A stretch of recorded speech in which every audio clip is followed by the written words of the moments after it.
Greater Noida में SDM के तौर पर अपना चार्ज संभालने के बाद आईएएस दुर्गा शक्ति जब एक दिन एक सड़क पर ट्रक ड्राइवर को रैश ड्राइविंग करते हुए देखती हैं, तो अपने ड्राइवर से ट्रक का पीछा करके उसे रुकवाने के लिए बोलती हैं। लेकिन ट्रक रुकते ही अचानक से ट्रक का ड्राइवर बाहर निकलकर वहां से भाग जाता है। ये देखकर जब ट्रक की इंस्पेक्शन की जाती है तो पता चलता है कि उसमें सैंड भरी हुई है। उनका ड्राइवर उन्हें बताता है कि यहाँ पर इलीगल सैंड माइनिंग का बिजनेस चल रहा है और ये ड्राइवर भी उसी में शामिल था। और फिर वो इस सैंड माफिया के खिलाफ एक्शन लेने का फैसला करती हैं और आगे की कहानी बिल्कुल एक बॉलीवुड स्क्रिप्ट की तरह खुलती चली जाती है। सैंड माफिया का उस समय नोएडा जैसे शहरों में होना काफी आम बात थी, क्योंकि कंस्ट्रक्शन में लगभग सभी कामों में सैंड की जरूरत पड़ती है और नोएडा भी तब एक नया हब बन रहा था जहां कमर्शियल और रेसिडेंशियल दोनों ही तरह की बिल्डिंग्स की जरूरत थी और साथ ही इन्हें सपोर्ट करने वाला पब्लिक इंफ्रास्ट्रक्चर भी। मार्केट में जो लीगल सैंड थी वो इससे दुगने दाम में मिलती थी, इसलिए बिल्डर्स ने भी इसी को प्रेफर किया और ये बिजनेस काफी तेजी से बढ़ने लगा।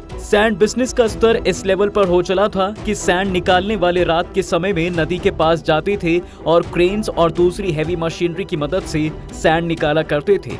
ये पूरा एरिया गार्डेड होता था और बंदूकधारी गार्ड्स हमेशा वहां होते थे।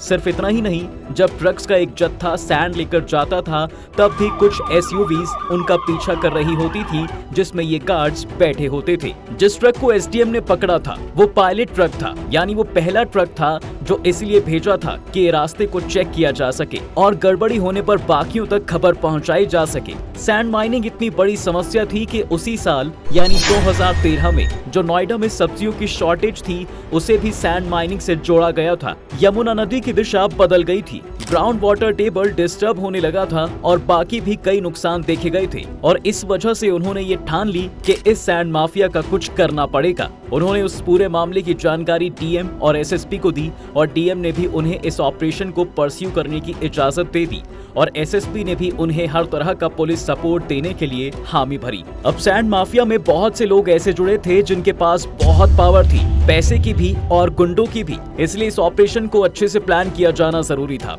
ऑपरेशन का नाम ऑपरेशन सैंड स्टॉर्म रखा गया और सबसे पहले उन्होंने ये किया कि रात के समय सभी मेजर रोड्स पर पुलिस की गतिविधियों को बढ़ा दिया। इसके साथ साथ बहुत सी जगहों पर पुलिस ने रेगुलर नाकाबंदी शुरू कर दी ताकि इन ट्रक्स को पकड़ा जा सके। इसके कुछ रिजल्ट्स भी आने शुरू हो गए थे, ड्राइवर पकड़े जाने लगे। बहुत से लोग जो ट्रक के साथ ही भागने की कोशिश किया करते उन्हें चेस किया जाता। कई सारी हाई स्पीड चेजेस में एसडीएम की जीप भी रहा करती थी। इन सब में मीडिया में भी बहुत शोर हुआ और अचानक हर जगह ये खबर फैलने लग गई कि नई दमदार आईएएस ऑफिसर के आने के कारण सैंड माफिया पर नकेल कसी जा रही है। अखबारों की हेडलाइन से लेकर टीवी न्यूज पर उनकी तारीफ होने लगी। पत्रकार उनके टैक्टिक्स को डिस्कस करने लगे और क्योंकि उनका किया गया काम का असर भी दिख रहा था तो लोग भी काफी खुश थे। उनकी पॉपुलैरिटी को बढ़ता देखकर तब की यूपी सरकार ने भी उन्हें सैंड माफिया पर ज्यादा सख्त होने के लिए कहा, जिससे अब उनके पास हर तरफ से सपोर्ट था। इसके बाद उन्होंने सिर्फ इन ट्रक चलाने वालों को ही टारगेट करना जारी नहीं रखा, बल्कि उन्होंने सीधा मेन बिजनेस और बड़े प्लेयर्स पर हाथ मारना शुरू कर दिया। पुलिस की इंटेलिजेंस टीम द्वारा लोकल ऑफिसर्स को फील्ड पर उतारा गया, जिन्होंने लोकल से बात करना शुरू किया, इंफॉर्मेशन निकलवाई और पता किया कि नदी के किन किन कोनों पर माइनिंग होती है और इस तरह उन्होंने यमुना को पूरी तरह मैप कर लिया और उन्हें लगभग सभी हॉटस्पॉट भी पता चल गए। इसके बाद शुरू हुई पुलिस की रेड्स। पुलिस एक ही रात में अलग अलग लोकेशंस में अपनी कई सारी टीम्स को भेजने लगी, जिससे कि उन्हें पकड़ा जा सके। रेड कहां पर होनी है इसकी जानकारी कभी कभार सिर्फ 5 मिनट पहले एसडीएम द्वारा दी जाती थी, ताकि गलती से भी कोई खबर कहीं से लीक ना हो जाए। लेकिन जहां एक तरफ प्रशासन अपनी कार्रवाई में लगा हुआ था, वहीं पर सैंड माफिया भी चुप नहीं बैठने वाले थे, जिस वजह से एसडीएम दुर्गा शक्ति को भी बहुत सी धमकियां मिलने लगी और एक बार तो ऐसा भी हुआ कि उनके माता पिता को बाजार में एक गुंडे ने रोककर धमकी दी। लेकिन इन बातों से उन्हें कोई फर्क नहीं पड़ा और ये ऑपरेशन ऐसे ही चलता रहा। लेकिन फिर एक शाम को एसडीएम दुर्गा शक्ति के पास उसके चाचा का फोन आता है। वो उनसे पूछती हैं कि सब ठीक तो है।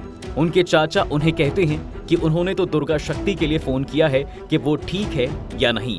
जब एसडीएम दुर्गा शक्ति को ये बात समझ नहीं आती है तो वो उन्हें उनका टीवी ऑन करने के लिए कहते हैं। टीवी पर खबर चल रही थी कि एसडीएम दुर्गा शक्ति को सस्पेंड कर दिया गया है। उन्हें समझ नहीं आया कि आखिर क्यों, और अगले दिन जब वो ऑफिस में जाती हैं तो उन्हें उनका सस्पेंशन लेटर मिलता है जिसमें लिखा होता है कि कदलपुर नाम के गांव में कम्युनल हार्मनी डिस्टर्ब करने के लिए उन्हें सस्पेंड किया गया है। अब हुआ ये था कि डीएम के ऑर्डर पर वो कुछ दिन पहले कदलपुर गई थी, जहां एक सरकारी जमीन पर एक मस्जिद की दीवार थी। क्योंकि ये मामला सेंसिटिव था इसलिए उन्होंने गांव वालों से बात की, उन्हें समझाया कि ये दीवार सरकारी जमीन पर है और उसके बाद गांव वाले खुद ही वो दीवार गिराने के लिए राजी हो जाते हैं और सब काम शांति से निपट भी गया था।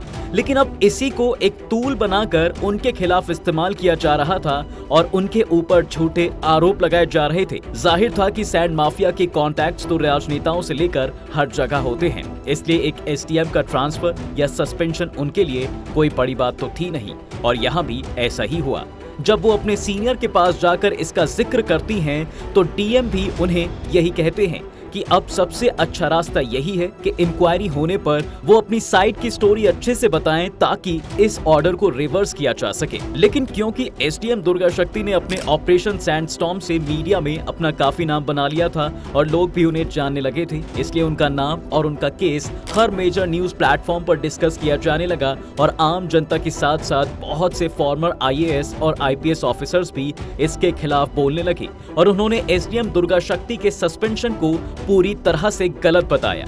ये मुद्दा इतना बड़ा बन गया था कि तब के प्रधानमंत्री यानी डॉक्टर मनमोहन सिंह को संसद में इसके बारे में बोलना पड़ा और उन्होंने सभी को ये अश्योर किया कि वो यूपी की स्टेट गवर्नमेंट से बात कर रहे हैं। अगर आप अगस्त 2013 की गूगल की मोस्ट सर्च्ड सेलिब्रिटी की लिस्ट निकालें तो उस महीने किसी भी बॉलीवुड स्टार से ज्यादा आईएएस दुर्गा शक्ति का नाम सर्च किया गया था।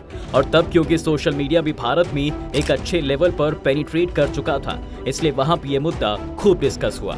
इस बीच में सभी ये चाह रहे थे कि दुर्गा शक्ति खुद भी मीडिया के सामने आकर अपना पक्ष रखें और लगभग सभी मीडिया चैनल्स ने उन्हें इंटरव्यू से लेकर पैनल डिस्कशंस के लिए इनवाइट किया, लेकिन उन्होंने सभी को मना कर दिया था।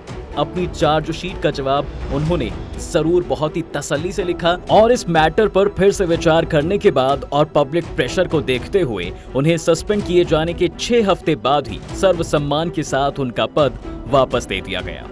ये कहानी एक पूरे समाज के लिए मिसाल भी बन गई थी कि अगर कोई ऑफिसर कोई ठीक काम कर रहा है तो ये जरूरी है कि पब्लिक उसे सपोर्ट करे, क्योंकि नेताओं और इस तरह के माफियाज के लिए उनकी नौकरी ले लेना या फिर उनका ट्रांसफर करवा देना कोई बड़ी बात तो है नहीं। लेकिन जब जनता खड़े होकर अपने नेताओं से कह दे कि नहीं, ऐसा नहीं किया जा सकता, तो फिर उनके ऊपर प्रेशर बढ़ने लगता है। आईएएस दुर्गा शक्ति ने इसके बाद भी सर्विस में ही रहने का फैसला किया और अभी हाल ही में वो डीएम भी बन गई हैं। ये उन्हीं के एफर्ट्स थे कि आज इस इलाके में सैंड माइनिंग के इंसिडेंट्स में बहुत कमी आ गई है और कुछ जगहों पर तो ये बिल्कुल ही बंद है। वैसे सैंड माइनिंग सिर्फ नोएडा तक ही सीमित नहीं है।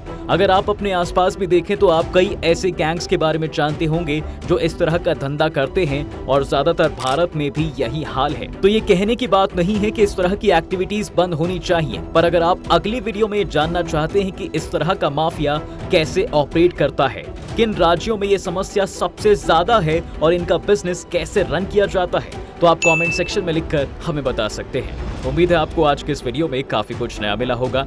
अगर आपको ये वीडियो पसंद आया है तो वीडियो को लाइक करें और अगर आप इस चैनल पर नए हैं तो जाने से पहले चैनल को सब्सक्राइब करना भी ना भूलें।